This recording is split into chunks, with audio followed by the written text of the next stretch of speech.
The rain fell in a quiet rhythm outside the office window, casting streaks across the glass like tears too stubborn to fall. Inside, everything was still. The marble floors reflected the soft glow of a single desk lamp, the only light in the otherwise dim room. Michael Hartford stood frozen in place, staring at the velvet box in his hand. His fingers trembled. The lid was open. Inside, the diamond ring sparkled like a cruel joke, flawless, brilliant, and utterly misplaced in the moment that now held him captive. It wasn't the shock of its existence that had shaken him. It was the realization, it was never meant for her. Behind him, the door remained ajar, just slightly, as if the room itself hadn't decided whether to let the past in or keep it out. On the edge of the doorway stood a girl, no longer a child, not quite a woman. Her name was Sophie. His assistant. The girl who had made him laugh again after years of emotional drought. The girl who had, unknowingly, begun to fill a void he swore no one could ever reach. But it wasn't her name carved inside the tiny inscription on the ring. And it wasn't her story that had started this all. She had found it only moments ago. While delivering a stack of documents to his office, she had reached into his desk drawer to place the files where she always did. But this time, the drawer jammed.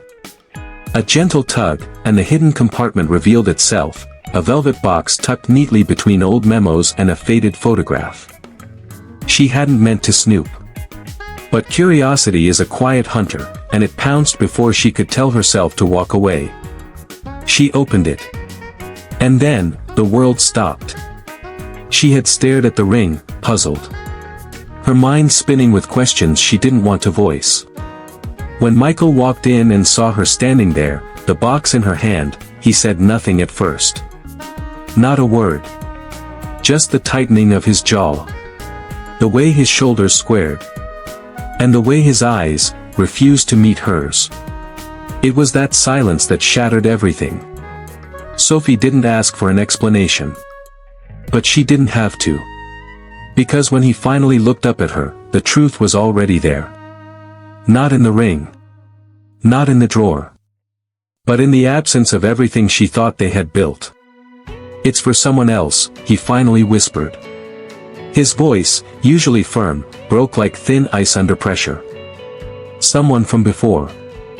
Sophie blinked, unsure whether the sting behind her eyes was from the truth or the betrayal of assuming something that was never hers to begin with. The room felt colder now. Not from the rain, but from the sudden vacancy of hope. Hope she hadn't even admitted she had. Michael reached for the box, but Sophie held it just a second longer, her fingers reluctant to let go of what could have been. Then, as if reminded that she had no claim to it, she placed the ring back into his palm, closed his fingers around it, and turned to leave. "You should keep your secrets better hidden," she murmured. Not with venom. Not even with sarcasm. Just sadness. But just as she reached the door, she hesitated. Her hand gripped the handle, white-knuckled. "Was it ever real?" she asked without turning around. "Any of it?" Michael opened his mouth but nothing came. Not an answer. Not a lie. Not even the decency of denial. She waited. 5 seconds. 10. And then she walked out. The hallway felt longer than it ever had before. Her heels clicked against the polished floor, echoing like a countdown to something she couldn't quite name. Her mind raced back through every smile, every lingering glance, every night he stayed late just to talk. All of it now replayed with a sickening filter of doubt.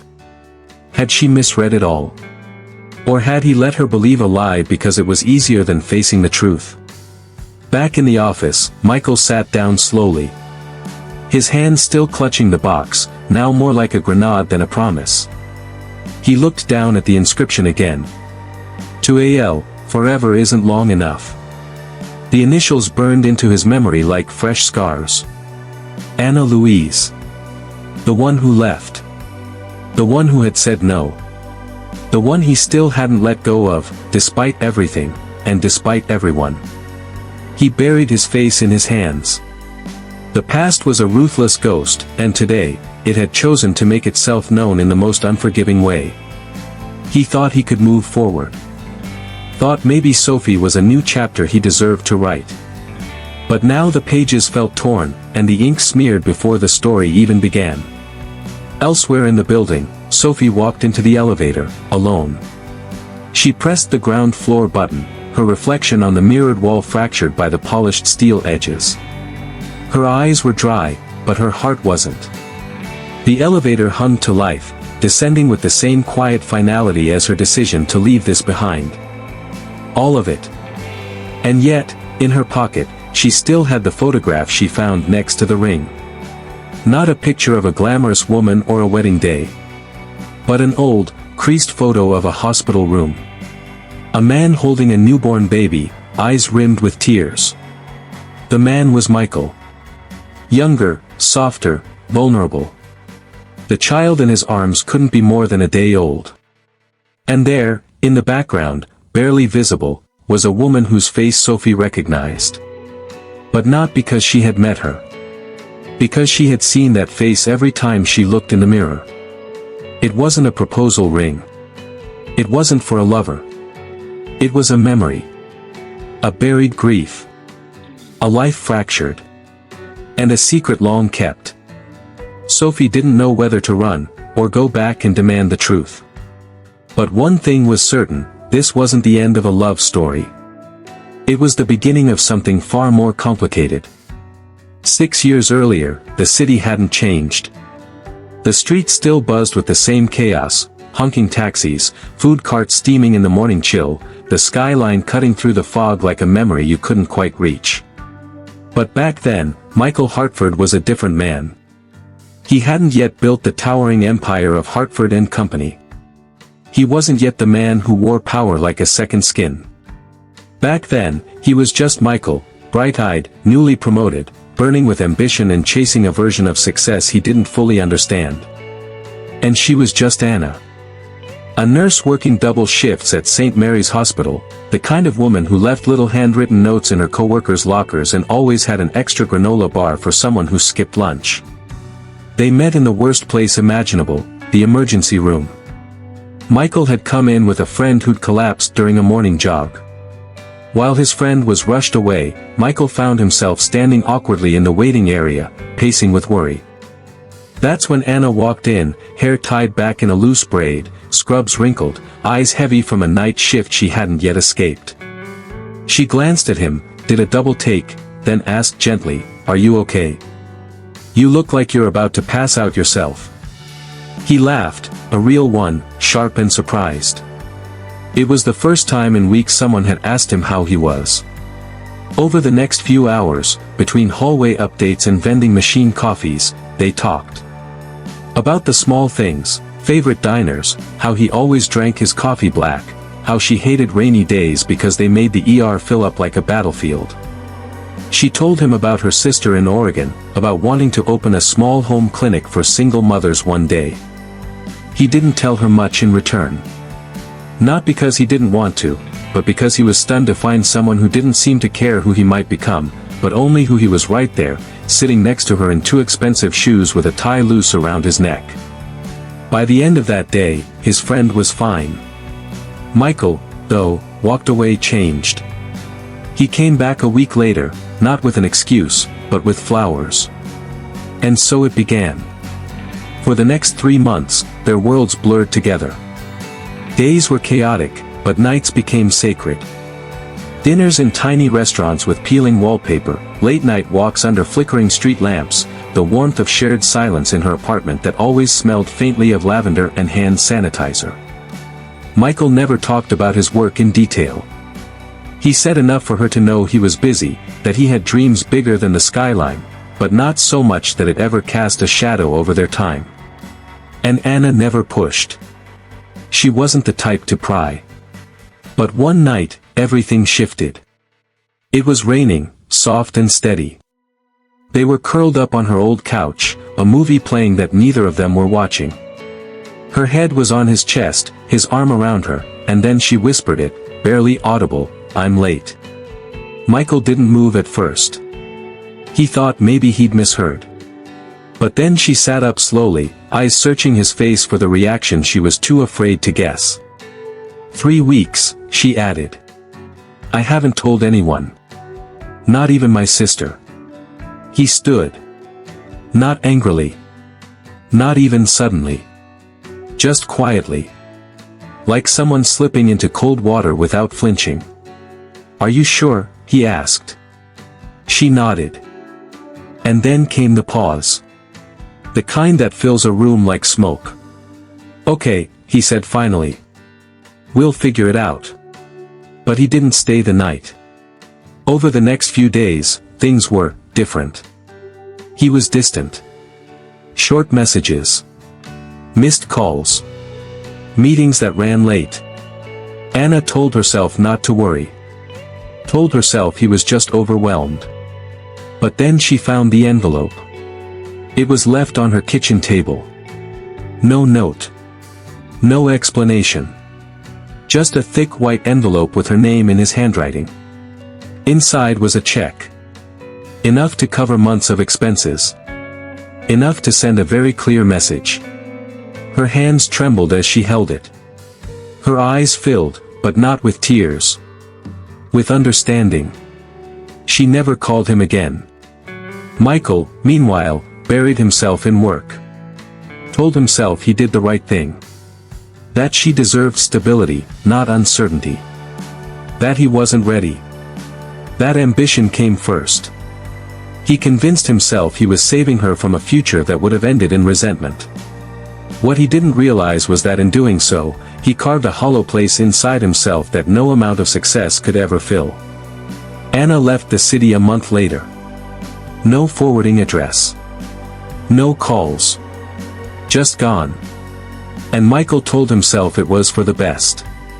He told himself that so many times, he started to believe it. Until 3 years later, on a random afternoon, he found the envelope. Not the one he had given her, but a different one. Slipped between pages of an old book she once made him read. Inside was a photograph. A newborn baby, swaddled and sleeping. On the back, in Anna's handwriting, were just 5 words, "He has your eyes, Michael." He never told anyone about that photo. He kept it in a locked drawer, behind contracts and stock reports and memories he couldn't face. He looked at it once a month. Never more. Never less. And now, 3 more years had passed. The girl in his office, Sophie, was smart, kind, filled with quiet fire. She reminded him of someone. And not just in her mannerisms. Something deeper. Something familiar. When she had found that ring, his world tilted. But not because she saw the ring. Because he realized in that moment, he didn't know who she really was. Or worse, he did. He just hadn't let himself admit it yet. The wind howled outside Sophie's tiny apartment like it was mourning something long lost. The building itself creaked with every gust, as if its bones remembered too much. It wasn't much, just a 1-bedroom on the top floor of a walk-up where the heater clicked inconsistently, and the windows never fully closed, but it was hers. A place she could breathe, even when life made it hard to. She was 24, juggling 3 part-time jobs, and every time she looked in the mirror, she saw her mother's eyes. The same quiet sadness. The same resilience. It had been 6 years since Anna passed away. 6 long years of holding everything together with duct tape and prayer. And even though Sophie smiled when she needed to, and laughed just enough to seem okay, something inside her remained permanently bruised. Tonight, like every night, she sat on the floor near her mattress, sorting bills and folding laundry with mechanical hands. The dim bulb above flickered once, twice, before holding steady. On the nightstand beside her, the same photograph always rested. Her mother, in her nurse scrubs, arms wrapped around a baby girl. Sophie. Barely 2 weeks old. No father in sight. Just the warmth of Anna's embrace and the edge of a hospital bed in the background. Sophie never knew who he was. Anna had been clear, he was a good man. But not good for us. That was it. No name. No story. Just a wall where answers should have been. And as Sophie grew older, she stopped asking. But she never stopped wondering. Especially on nights like this. When the silence stretched too long and the world outside felt like it was closing in.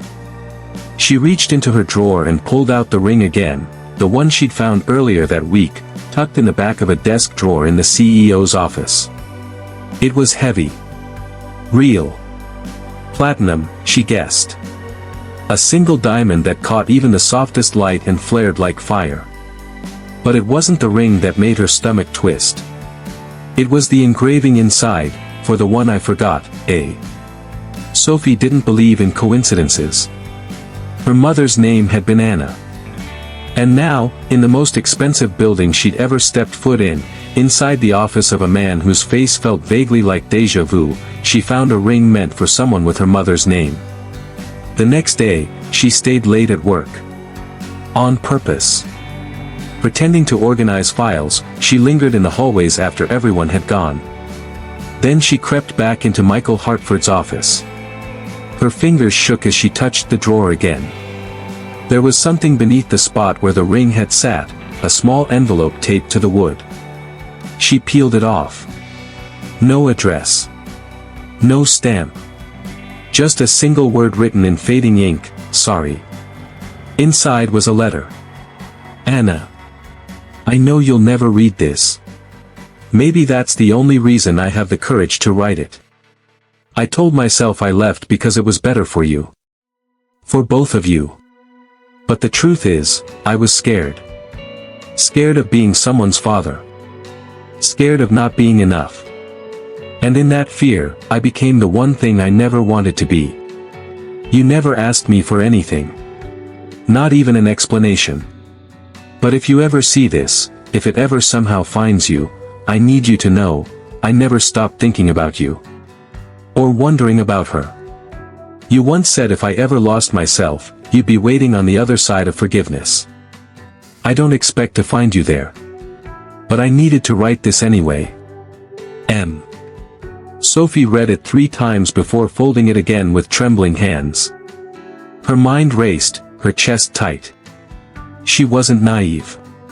She knew exactly what it meant.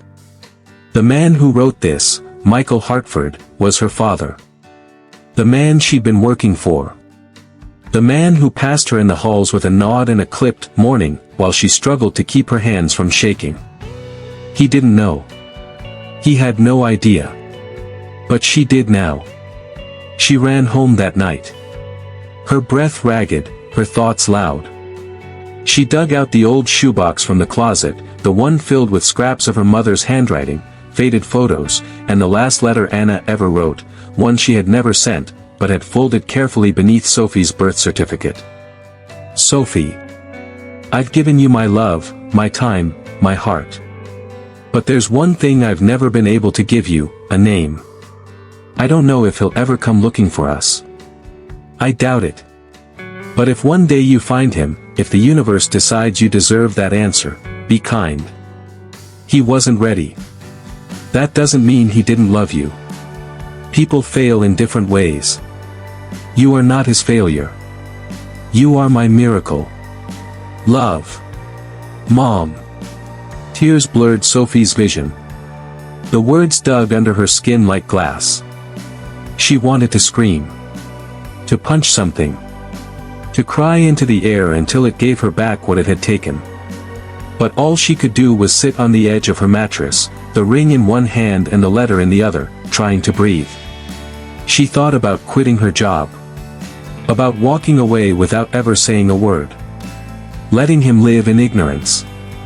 But something inside her shifted. A voice. Maybe her mother's. Maybe her own. You deserve answers. She knew he wouldn't believe her if she just walked in and said, I'm your daughter.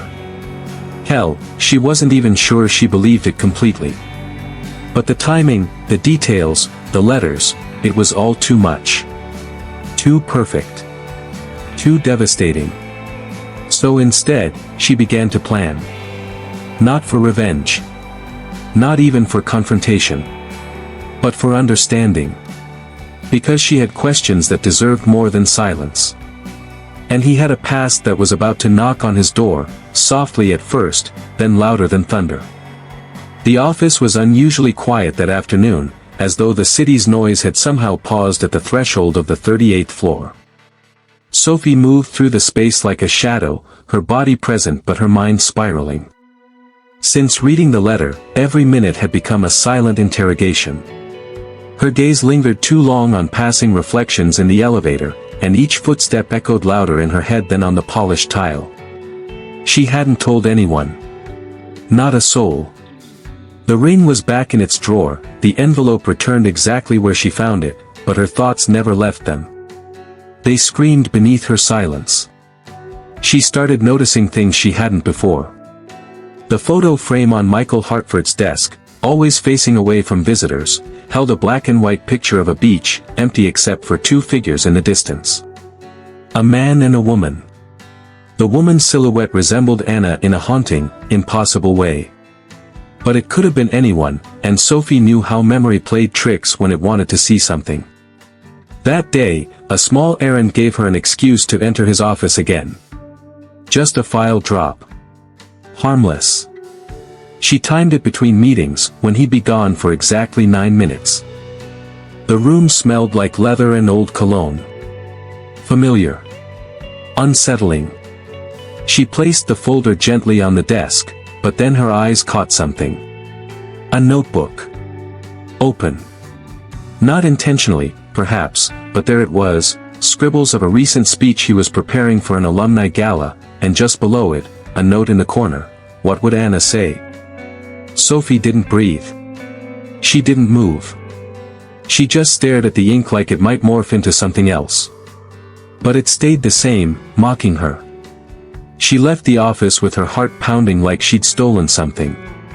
Later that evening, back in her apartment, Sophie sat with her laptop open, searching the archives of local newspapers. She hadn't thought to look before. Had never had reason. But now, every piece of her mother's life before Sophie's birth felt like a missing chapter. It didn't take long. Anna Calloway, Nursing Student of the Year, 1997. The article showed a younger version of her mother, eyes bright, hair pulled back, standing beside a group of medical students. One face in the back row caught her breath. Michael. Not the sharp-suited version she knew now. This was a boy with softer edges. Hair a little longer, expression casual and open. He stood too close to Anna. Close like someone who knew her laughter in the dark and the sound of her voice when no one else was around. There was something there. Even in black and white, it was undeniable. Sophie clicked out of the window and sat still for a long time. She needed proof. Not just letters or photos. Something that couldn't be twisted by memory or doubt. So she waited. Watched. And one afternoon, as she passed Michael's assistant in the hallway, Natalie, always brisk, always kind, Sophie offered a soft smile and a cup of coffee. An extra. Just a gesture. Natalie accepted it with a grin, and in return, she talked. That's all it took. He's been weird lately, Natalie said, sipping. Ever since he started prepping for that alumni event. Keeps mentioning someone named Anna. Asked me to pull an old speech draft from 2001. Then just stared at it like it hurt to read. Sophie listened, nodding. Her pulse pounded in her ears. Later that week, fate, or perhaps something crueler, delivered an opportunity on a silver tray. Michael was due to speak at a university fundraiser. Sophie wasn't required to be there, but she volunteered, offering to help with registration. It put her close enough to watch him from across the marble foyer as he entered. Alone. Always alone. He didn't see her at first. But when he did, something flickered in his eyes, recognition, maybe, or just a distant memory brushing against the surface. She stood, clipboard in hand, and for a moment, time paused. The people around them blurred. Just Michael and Sophie, separated by 30 feet and one lifetime of silence. He nodded politely, then turned away. She followed later, not in a desperate way, but like someone chasing a shadow she knew belonged to her. He stepped into a quiet hallway behind the reception. She approached, footsteps careful, and then stopped just before the doorway.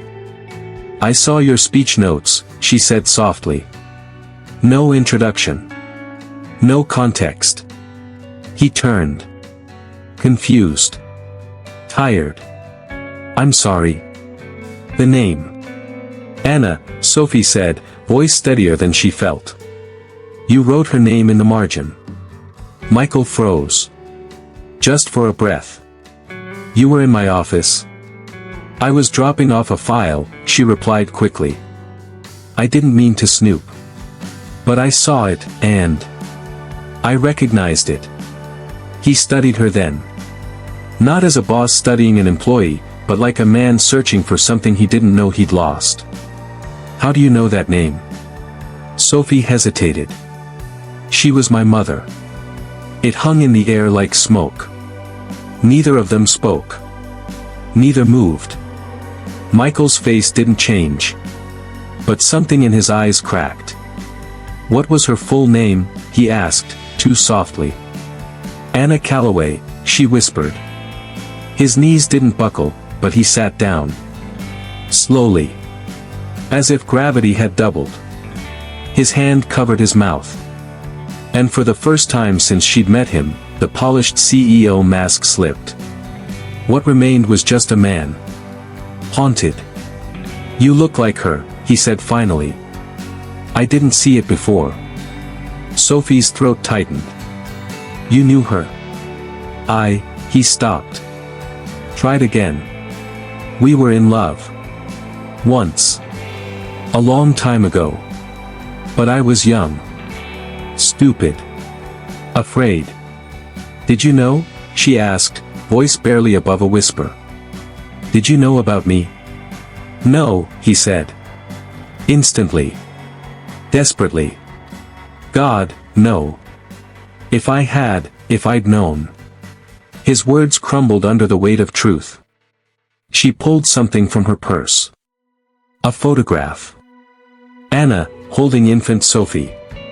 She handed it to him. He took it like it was made of fire. And then he cried. Sophie stood still. Watching. Feeling too much and not enough. This wasn't revenge. It wasn't even closure. It was just a moment. A door, once sealed, now swinging open in the quiet. Neither of them knew what would come next. But the past had found them both. And it was no longer content to stay buried. The next morning, Michael couldn't bring himself to face the mirror. His eyes were rimmed with the remnants of a sleepless night, and no matter how crisp his suit or polished his shoes, something within him had unraveled. He had held that photograph, the one Sophie had given him, until dawn painted the horizon. Every now and then, he'd touch her mother's smile on the faded print, afraid it would disappear if he blinked. Anna had left without telling him. Or maybe he was the one who had walked away first, too blind to see what he was losing. Either way, a whole lifetime had passed between them, and that child, Sophie, had lived in the space of his absence. He stepped into his office that morning without a word. Natalie, his assistant, watched him carefully. "There's a visitor waiting," she said quietly. She didn't make an appointment. He already knew. He found Sophie standing at the window, her back straight, hands clasped in front of her, staring out at the city like she belonged to it and yet was utterly disconnected from it. She didn't turn when he entered. "You kept it," she said, still facing away. "The photo," he replied softly. "Yes. I wasn't sure you would." "I didn't sleep," he added. "I kept thinking about what she must have gone through. Raising you alone. Carrying the weight of a secret I didn't deserve." Now she turned, and her eyes, so much like Anna's, and yet fiercer in their own way, met his. "You didn't deserve it," she said, not unkindly. "But I think she was trying to protect herself more than punish you." There was a silence between them, heavy but necessary. She used to hum this song at night, Sophie continued. It didn't have lyrics. Just a little melody. I asked her once where it came from, and she said it was something a boy had played for her once, on a piano in a storm. Michael blinked. That was me. It wasn't even my piece. I didn't know how else to make her stay that night. She stayed, Sophie said. For a while. They sat across from each other in the same room where Sophie had once filed folders, fetched coffee, taken notes. But now every wall, every book, every object around them felt redefined. It wasn't boss and employee anymore. It wasn't even two strangers. They were the aftermath of a truth delayed too long. Sophie reached into her bag and took out a small envelope. I've been carrying this with me since I was 12, she said, placing it gently on the desk. It's a letter she wrote. Never mailed. I found it in one of her books after she died. Michael didn't move. Didn't touch it. I'm not sure I deserve to read it. Maybe not, Sophie said. But I think she always hoped you would. With trembling fingers, he opened the envelope. The paper inside was yellowing, creased at the folds, as if it had been read 1,000 times, just not by the man it was meant for. He read in silence, eyes scanning line after line of memories and regrets, of a love too fragile for its time, of a child she had never intended to raise alone. When he finished, his voice broke. She still loved me. Yes, Sophie said. But she also loved herself enough not to chase someone who wasn't ready. Michael folded the letter and held it close to his chest. I don't know how to fix any of this. You can't, Sophie replied. But you can be honest now. That's more than most people ever do. He looked up. Sophie, do you think she would have told me, if she'd had the chance? She had the chance, Sophie said quietly. But by then, you were already someone else. A man on magazine covers. With articles that called you untouchable. I never meant to be untouchable. You were, she whispered. But now you're just real. There was another silence, but this time, it didn't feel heavy. It felt open. I still don't know what this means for us, Michael said. Neither do I, she admitted. I didn't come here expecting anything. Not money. Not apologies. I just needed to know who I was. You're extraordinary, he said, voice rough. And I wish I could say I had something to do with that, but I didn't. No, Sophie agreed. But maybe now you can try. He nodded slowly. I'd like to. If you'll let me. Outside the window, the city was beginning to stir with lunchtime bustle. Cars honked below. Life went on. And for the first time in years, Michael Hartford felt like stepping into it, not as a CEO, not as a man with too many regrets, but as someone simply trying to be better. I have a son, he said suddenly. He passed away. Years ago. Cancer. He was only 10. Sophie froze. I didn't know. I don't talk about it, he said. But you should know. That's part of why I buried everything. Part of why I stopped believing anything could still surprise me. She sat down again. Slower this time. You didn't just lose him. You lost the version of yourself that was still open to joy. He didn't answer, but she saw it in his eyes. She saw the boy who once played piano in the storm and the man who forgot how to listen to his own song. They talked until evening. Not about business. Not about futures. Just stories. Her childhood. His regrets. A recipe Anna used to cook when it snowed. A street in Paris they both, it turned out, had walked years apart. And then Sophie stood to leave. You never asked, she said, adjusting her coat. Who the ring was for. He hesitated. Would you have told me? She smiled, the first real one he'd seen from her. Maybe next time. Will there be a next time? She paused at the door. That's up to you. And just like that, she was gone. Michael stood alone in the office, the sun setting behind him. In his hand, the photo. In his pocket, the letter. And in his heart, the faintest pulse of something he hadn't felt in years, hope. For the first time, the past wasn't just a weight. It was a direction. And maybe, just maybe, it was leading him home. The sound of rain tapping against the glass was the only thing filling the silence. Michael sat at his piano, a glass of untouched scotch beside him. His fingers hovered above the keys but refused to play. It had been years since he had composed anything, even longer since he'd played for someone. And yet, the melody lingered in the back of his mind, a haunting refrain he had once improvised in a stormy street, just to make a girl smile. That same girl had returned in the form of her daughter, Sophie, and now nothing about his life made sense anymore. The envelope with Anna's letter sat on the edge of the piano, next to a photograph of a younger version of himself holding a glass of cheap wine beside a girl with laughter in her eyes and secrets in her heart. Anna. He whispered the name as though it could summon her, could somehow collapse the years between them. He didn't go to the office the next day. He didn't return calls. He simply walked, through the rain, through the city, through memories. At a small bookstore tucked between a cafe and a laundromat, he stopped. He hadn't been there in years, but something pulled him in. The bell above the door jingled like it always had. Nothing had changed. Not the narrow aisles. Not the scent of aging paper. And not the small wooden counter where she used to work. She had introduced him to poetry here. Neruda. Plath. Rilke. He'd never read a poem before meeting her. Never wanted to. Now, all he could do was wish he had memorized more than her smile. Behind the counter stood a woman, maybe in her 60s, with gray streaks in her hair and a warm expression. She looked at him as if she knew something. "You're Michael," she said gently. "Anna used to talk about you." He froze. "You knew her?" "I was her landlord, her friend.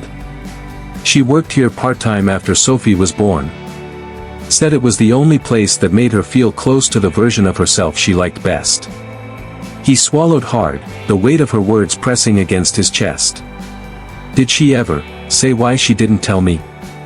The woman nodded slowly. "Many nights, she'd sit here, writing letters she never sent. She said you belonged to another world. That even if you remembered her, you wouldn't recognize who she had become." Michael lowered his head. She was wrong. Or maybe she was right. I don't know anymore. The woman reached beneath the counter and pulled out a small velvet pouch. "She left this for you. In case you ever came back." His hands trembled as he accepted it. Inside was a silver locket, simple but elegant, and etched with two letters, A and M. Inside was a tiny photo of the two of them. He had never known it was taken. And a folded piece of music sheet, with the first three notes of that melody. "The one from the storm. She never stopped loving you," the woman whispered. "But she stopped waiting." He stepped back out into the street and stood still as the rain fell. It didn't matter. Nothing mattered more than what he had just felt, the touch of the past brushing his skin like a goodbye kiss. Back home, he pulled out his phone and typed a message to Sophie. He didn't send it. Instead, he called his assistant. "Natalie, find out where Sophie's living now. Discreetly. I need to make things right." The following morning, he arrived outside a modest building on the east side. It was nothing like the steel and glass world he ruled. But it felt grounding. He waited across the street. Just before noon, the door opened. Sophie stepped out, holding a sketch pad and a thermos. She looked tired, distracted, like she hadn't slept either. Her eyes scanned the sidewalk, and for a second, he thought she saw him. But she didn't. She walked off, and he followed. Not close enough to be noticed, but close enough to feel the gravity that tethered them now. She stopped at a park bench and began sketching, a habit she'd picked up from Anna. He knew that because Anna once drew portraits of people in subways and cafes, hoping to capture moments no one else noticed. After 20 minutes, he walked away. He wasn't ready yet. She deserved more than a silent ghost lingering in the background. Later that night, he returned to his study. The ring, that ring, still sat where she had left it. The diamond glinted beneath the soft desk lamp, as if mocking him. He picked it up, weighed it in his hand, and then opened a drawer beneath the desk. He reached for an old journal. Not one used for business or numbers, but a leather-bound notebook where he used to write songs. He hadn't touched it since the funeral of his son. But tonight, he turned to a blank page and wrote, in shaky script, "For the girl who never asked for anything, and gave me everything." The melody began to return. Over the next few days, he changed. Not just the obvious things, like longer lunches or fewer meetings, but subtler ones. He smiled at people. He asked about their lives. He even played a few chords on the piano when the office was empty. The staff noticed. So did Natalie. But no one said anything. Then came the day Sophie walked into his office again. Unannounced. She held a framed sketch, his office, from across the street. "I thought you'd like this," she said. "It's how I see your world. Big. Distant. But not unreachable." He took it in both hands. "It's beautiful. It's honest," she said. He nodded slowly. "Can I show you something?" She followed him to the piano room, something very few had ever seen. He sat, placed the ring on the closed lid, and began to play. The melody from the rain. From the bookstore. From the memory neither of them had spoken aloud. When he finished, there were tears in both their eyes. "Was that, for her?" she asked softly. He nodded. "But now, I think it's for you too." She didn't speak. She simply walked over, picked up the ring, and held it in her palm. "She kept this," she whispered. Even when she stopped believing. "Because she still loved," he replied. "And what about you?" she asked. "What do you believe in now?" He looked at her, 100 answers forming and collapsing at once. "I believe," he said, "that it's never too late to choose the right thing. Even if it was wrong for too long." And this time, she smiled not for him, but with him. And for the first time, the past felt like a bridge instead of a wound. The silence between them was gentler now. It wasn't the kind born of fear or avoidance, but the kind that settles after a storm, when everything is broken just enough to start anew. Michael stood in the doorway of the music room, watching Sophie trace her fingers along the piano keys. She didn't play, not yet. But the way her hand hovered, like she was waiting for something she couldn't name, that told him she was still searching. For her mother. For the truth. Maybe for him. He had rehearsed it 1,000 times. The conversation. The confessions. The apology. But each time the words took shape, they dissolved the moment he saw her. So instead, he asked, "Do you want to see something she left behind?" Sophie turned, surprised. "From my mother?" He nodded and walked over to the bookshelf near the fireplace. Behind a row of poetry books, Anna's favorites, was a small wooden box. He had never opened it since the day he packed it away. With trembling fingers, he placed it on the table and opened the lid. Inside were pieces of a life they had both loved and lost, a bus ticket stub from the night of the storm, a photograph of the bookstore, a dried lily, and a folded note. Sophie reached for the note and hesitated. Her eyes flicked up to him, asking for permission. He gave a small nod. She unfolded the paper carefully, as though afraid it might disintegrate from the weight of memory. "Michael. If you ever find this, it means you cared enough to look." That's more than I ever expected, and everything I always hoped for. I never told you because I thought it would be kinder. I didn't want you to feel obligated to a life you didn't choose. But I see her in you every day. The way she tilts her head when she's thinking. The way she hates injustice, even in cartoons. She's yours, even if you never asked for her. And me? I was never meant to keep you. I was just a moment that passed through your life. But you were the season that changed mine. Anna. Sophie's hand began to shake. She closed the letter slowly, like it was a fragile wing of a bird that might fly away if she moved too fast. She wrote that after I was born, Sophie said, voice barely audible. Did you know about it? No, Michael replied, stepping back. Not until last week. Not until the ring. He saw it then, the flicker in her eyes. Not pain. Not even betrayal. Just the unbearable weight of all that had been unsaid. Why didn't you tell me everything the moment you knew, she whispered. I was afraid, he answered. Afraid I wouldn't be the man you needed. That maybe you'd be better off never knowing me. She laughed quietly, not with humor, but with a disbelief that stung. And yet here we are. Here we are, he echoed. They sat in silence again, the letter between them, a bridge and a chasm all at once. Later that night, after Sophie had left, Michael wandered into his study. The locket Anna left him was still there. So was the diamond ring. And next to it now, the framed sketch Sophie had given him, the one of his office from the outside. He picked it up, turned it over. On the back, in small handwriting, were the words, "Perspective matters. Sometimes we only see clearly from a distance." He turned off the light and stood in the dark. The city hummed beneath his windows. Somewhere out there, his daughter, was trying to understand how to love a man she never thought she'd meet.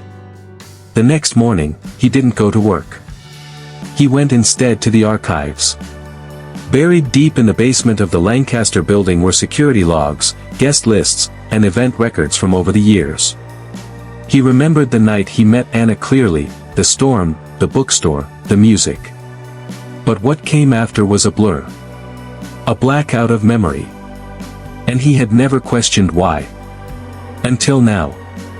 He traced through event records from 6 years ago. There it was. A charity gala he barely remembered attending. The date matched the ticket stub Anna had saved. But deeper in the records, something odd surfaced. That same week, his medical file logged a prescription he never picked up, a sedative.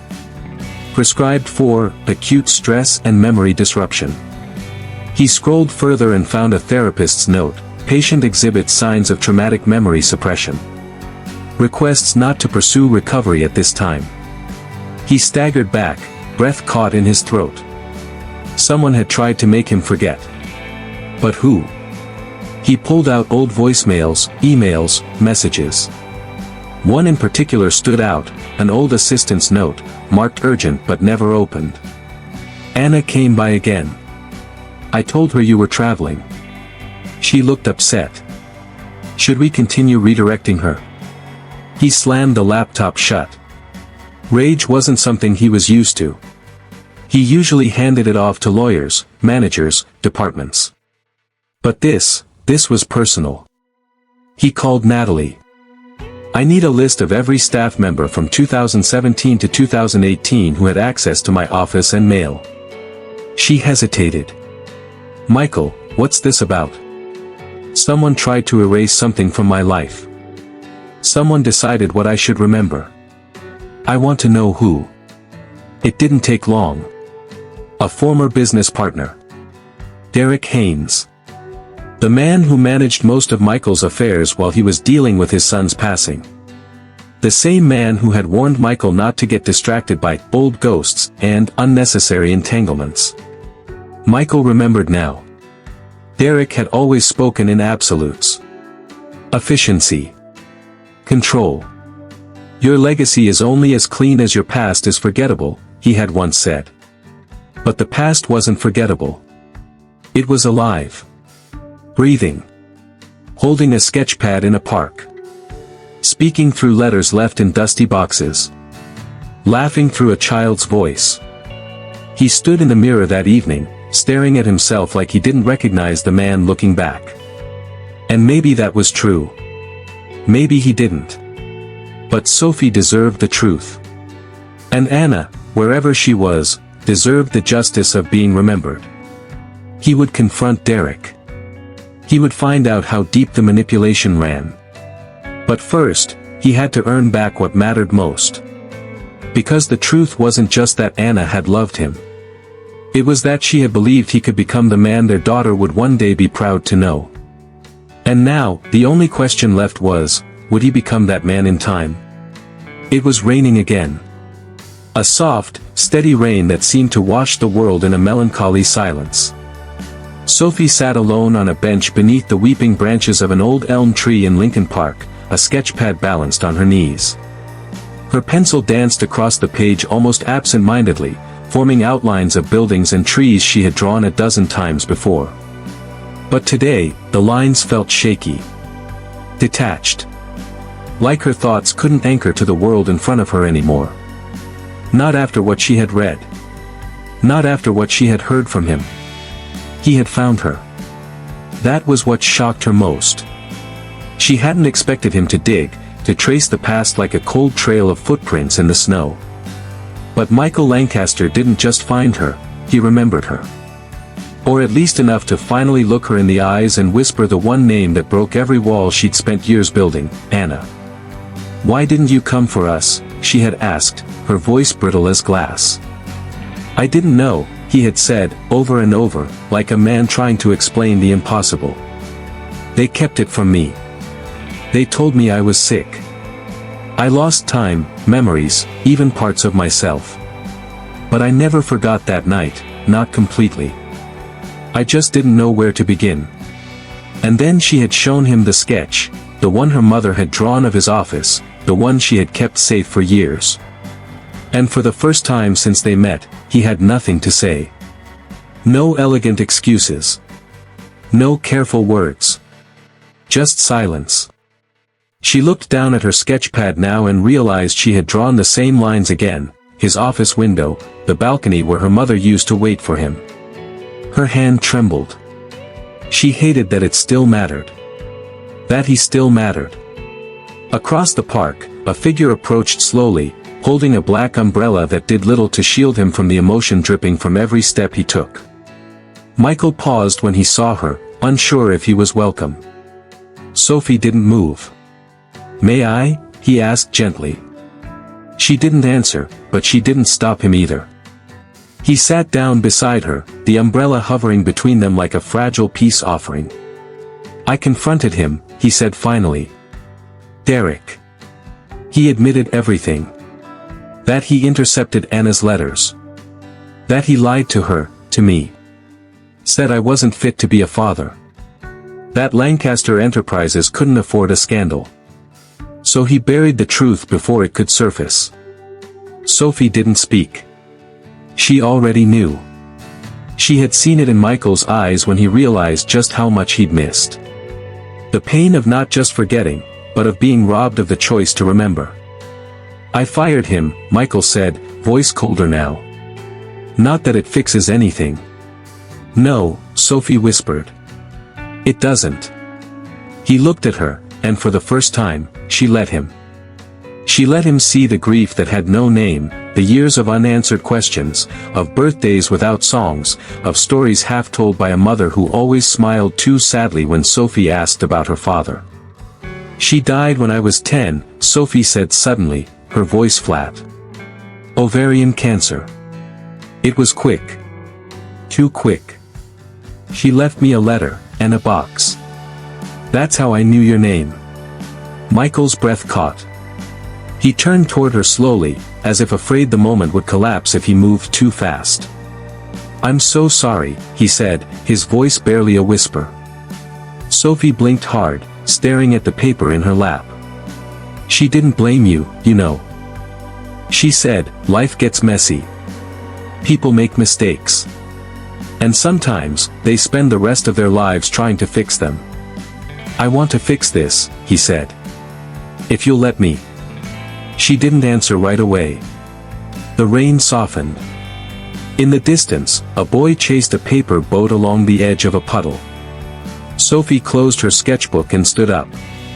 I have something to show you, she said.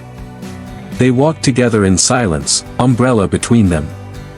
She led him not to her apartment, but to a small bookstore 2 blocks away. The sign above the door was faded, but the window was full of life, books, flowers, old records. She pushed the door open, and a bell chimed softly. This was hers, Sophie said. My mother's dream. She bought it after she got sick. Said she wanted to leave something behind. Michael looked around the space, taking in the familiar scent of old pages and lavender oil. His heart cracked open. I've seen this place before, he murmured. That night, the storm.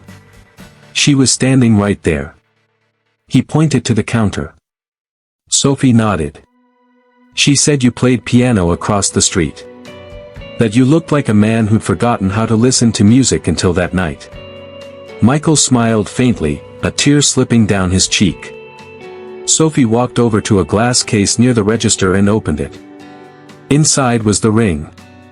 Not the one he had bought for another woman. The one Anna had worn every day. She sold the other diamond. Used the money to buy this place. Kept this ring as a promise to herself. Said she'd give it to me one day. I wasn't ready until now. Michael reached out, but didn't touch it. I don't deserve it.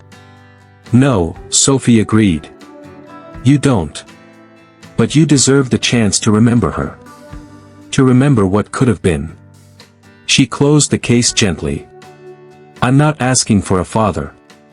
I stopped doing that a long time ago. But I am asking for the truth. From now on. No more hiding. No more secrets. Michael nodded, his voice thick. You'll have it. Every bit of it. They stood there for a moment, surrounded by the quiet echo of things unsaid and the soft murmur of things finally spoken. Then, from behind the curtain, a small voice called out, Mom. Sophie froze. Michael turned slowly. A little girl, no more than 5, stood in the doorway, holding a worn teddy bear. She looked up at Michael with curious eyes, the same color as Anna's. The same tilt. Sophie? He asked, voice unsteady. She knelt and kissed the girl's forehead. This is Lily, she said softly. She's mine. Michael dropped to one knee. His hands shook. And her father? Sophie met his gaze. He left before she was born. He didn't want to know. Michael swallowed hard and looked at Lily again. May I? He asked, gesturing with his hands open. Lily stepped forward, uncertain, then placed her tiny fingers in his. Michael held them like they were glass. A second chance had walked into the room. Not for the life he'd lost. But for the one still waiting to be lived. Michael couldn't sleep. Not after yesterday. Not after holding Lily's hand and realizing how fragile time truly was. The city outside his penthouse windows gleamed as always, bright towers stretching into the foggy midnight, but it all looked so far away now, like a world that no longer mattered. He sat in the dark, on the floor of his office, papers scattered around him like fallen leaves. A photograph lay on top of one folder, a candid shot of Anna standing in front of her bookstore, holding a mug and laughing at something just beyond the frame. Sophie had given it to him after the bookstore closed for the evening. She had said nothing. She didn't need to. He had stared at the photo all night. It wasn't the loss that crushed him. It was the revelation of all the things he never knew he had lost in the first place. He had missed the birth of his daughter. Missed every scraped knee, every bedtime story, every whispered good night that should have been his to say. But what haunted him most was that he never got to see Anna read to their child, never heard her laugh echo against nursery walls, never felt her warmth as a mother. He picked up the photograph and gently traced her smile with one fingertip. "I should have been there," he whispered. "I should have fought harder." But back then, he hadn't even known he had something to fight for. That was the cruelty of it. Derek had seen to that. Lancaster Enterprises' former COO had not only stolen letters, but orchestrated an entire lie, telling Michael he'd suffered a psychological breakdown after a failed relationship and that it was best he never revisited that chapter of his life. At the time, Michael had believed it. He had trusted Derek like a brother. Now, that trust tasted like poison. He stood slowly, walking toward his desk and opening the top drawer. He pulled out the ring. Not the one from years ago, the one meant for Anna. That had stayed buried too long. No, this was the new one. The one he had kept hidden, intending it for someone else in a life he no longer wanted. He stared at the diamond, wondering how many lives it had nearly betrayed. Then, without a word, he dropped it into the wastebasket and let it go. That story was over. Later that morning, he arrived outside the bookstore just after sunrise. He didn't expect Sophie to be there yet, but she was, unlocking the door with one hand while balancing a cup of coffee in the other. When she saw him, she stiffened, the keys halting in the lock. "I'm not here to push," he said quietly. "I'm just here to ask, for time." She didn't respond right away. The morning air was crisp, and she sipped her coffee slowly, watching him. "For what?" she asked. "To get to know her. Lily. And maybe, if you'll let me, to earn a place, not as a father, not right away. Just, as someone who wants to care. Who should have cared all along." Sophie looked at him for a long moment. Her gaze didn't soften, but it didn't harden either. "She's not a prize," she said. "I know," he replied. "She's a miracle. And I missed it." She opened the door and held it without a word. He took it as a yes, a small one, and stepped inside. They sat across from each other at the old wooden counter. Lily was still upstairs, asleep in the apartment above the bookstore. Sophie had offered Michael tea, but he hadn't touched it. His hands were clenched on his knees, nerves eating at his composure. "I don't expect her to understand," he said. "I barely understand it myself. But I want to start with something simple. Can I read her a story sometime?" Sophie nodded, slow, measured. "You can. But not alone. Not yet." "That's fair." She studied him. The billionaire aura was still there, his tailored suit, his careful posture, but underneath, she saw something more raw now. Less polished. More human. "I used to hate you," she said softly. He met her eyes. "I would have too. I thought you abandoned us. That maybe you loved her but just couldn't handle the responsibility.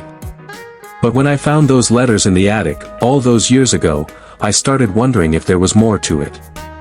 And when I saw you again, you didn't look like a man who forgot. You looked like a man who'd been erased." Michael nodded, his throat tight. "That's exactly what it felt like. Like someone had taken a part of me and buried it under noise and pills and meetings. Then maybe," she said, "we can unbury it. Together." A noise upstairs interrupted them. Tiny footsteps on the wood floor, the rustle of blankets. Sophie rose and went to the stairs. A moment later, she returned, holding Lily's hand. Lily blinked sleepily at Michael and tilted her head. "You're back." Michael knelt down. "I told you I would be." Lily held out her hand. "Will you read me the owl book?" He smiled, eyes shining. "Only if you sit next to me this time." She did, curling into his side like she had done it all her life. Sophie watched from behind the counter, her heart both breaking and healing in equal measure. She didn't know if it would last. She didn't know if it could. But for now, in that quiet bookstore filled with dust and memory, her daughter was laughing. And for the first time in a very long time, so was she. Later that evening, as the sky turned orange and gold, Michael stood outside the shop and looked up at the second-story window. A small silhouette waved down at him, Lily, clutching her owl book. He waved back, smiling. He didn't know what the future held. He had lost too much to pretend certainty. But he did know this, he wasn't going to lose her too. He would show up. He would wait in the rain, the cold, the silence. He would be there. For every story. For every nightlight. For every moment he once believed he had no right to reclaim. Tomorrow, he would return again. Not as the CEO of Lancaster Enterprises. But as the man who remembered. As the man who finally knew what love had cost, and what it still could save. It had been 3 weeks. 3 quiet, slow, careful weeks. The kind that didn't need grand gestures or declarations. Just showing up, day after day, sometimes with books, sometimes with nothing but a promise to stay. That was what Michael had learned, real love wasn't loud. It was patient. Persistent. And very, very soft. He hadn't asked for forgiveness. Not with words. Not once. But in every small moment, waiting outside the bookstore even when it rained, helping Lily build a cardboard rocket ship for her school project, asking Sophie how she liked her coffee in the morning even though she never let him make it, he was asking in silence, can I still belong here? And slowly, the world stopped pushing him away. Lily began running to him instead of watching from the top of the stairs. She would hold his hand on the way to the park, tie a ribbon around his wrist and call it magic armor, insist he sit beside her at story time and correct his voices if they weren't silly enough. She didn't call him Dad, not yet. But she called him Powers. That was more than enough. Sophie was slower. More careful. But the distance between them began to shrink. At first it was a shared smile. Then a conversation that lasted past closing time. Then a moment in the kitchen where her hand brushed his and didn't pull away. He didn't try to define it. He was just grateful to feel warmth instead of frost. One Friday evening, Sophie suggested something neither of them had dared say aloud before. There's a fall festival this weekend. Lily's been asking to go. She said it while organizing books on a shelf, as if it were nothing. Michael, standing beside her with a box of new deliveries, paused. Would you like company? She didn't turn around right away. Then, yeah. I think we would. So on Sunday, for the first time in 6 years, they felt like a family walking through the maple-lined streets of the old town fair. Lily bounced between them, sticky cotton candy in one hand, a balloon in the other. She begged to ride the carousel 3 times. Michael paid for 4. Sophie laughed like she hadn't in years.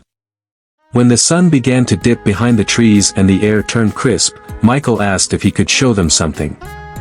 They followed him quietly to a small patch of land just beyond the fairgrounds, an empty plot, surrounded by whispering trees and overlooking the lake. He stopped there, hands in his coat pockets. I bought this a long time ago, he said softly. Thought I'd build something flashy. Maybe a country retreat. But then life got loud, and I forgot it existed. He turned to them. Now I'm thinking maybe, we could build something else here. If you'd want that. Sophie's eyes widened.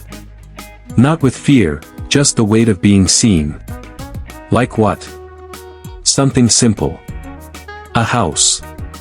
A home. Nothing big. Just, a place with a bookshelf that never runs out of stories. And room for rocket ships. Lily giggled and spun in a circle, arms out like airplane wings. Would it have a garden? Sophie asked. It can have anything you want, he said. She looked at him for a long time, then nodded. Then maybe, we start with soil. Let's see what grows. Weeks passed. The bookstore stayed open. The visits continued. Lily drew pictures of their dream house, each one taller and brighter than the last. Michael helped paint the walls of her bedroom upstairs in the bookstore apartment. Not because he was moving in. Not yet. But because the ceiling needed stars, she said. And he was the only one tall enough to reach. Then, one morning, just before winter curled its fingers around the town, Sophie came downstairs holding a small box wrapped in paper that shimmered like moonlight. "I found this in one of the old bins. It was buried under some of Anna's things," she said, placing it on the counter. Michael stared at it. Slowly, carefully, he opened the lid. Inside was the ring. The ring he had designed years ago. The one he had never given. The one meant for Anna. He swallowed. "I didn't know it still existed. I almost sold it once," Sophie said. "But something stopped me. I didn't know why at the time. Maybe I do now." He looked at her. "It's not meant for you." She nodded. "I know. It's not even meant for me anymore." Sophie smiled gently. "Then let's let it rest." He closed the box and placed it back in her hand. "You keep it. Not as a promise. As a memory. Of everything we thought we lost." Sophie hesitated. "And what about what we found?" He looked around the room, at the books, the teacups, the shoes Lily had left by the door, one upside down. "That, we keep building. One day at a time." Later that evening, Lily was curled up on the couch, asleep beneath a patchwork quilt. Sophie sipped tea in the corner. Michael stood by the window, staring at the frost forming on the glass. "Do you ever wish it had all happened differently?" Sophie asked. He turned. "Every single day. And yet, if it had, we wouldn't be here." She nodded. Then, quietly, she said, "Come sit." He crossed the room and sat beside her. She rested her head on his shoulder. They didn't speak. They didn't need to. Because sometimes healing didn't come from answers or explanations. Sometimes it came from stillness. From silence. From the knowledge that, even after everything, two people could sit in the dark, and not feel alone anymore. Outside, the wind whispered through the trees. A new season was arriving. One built not on regret, but on grace.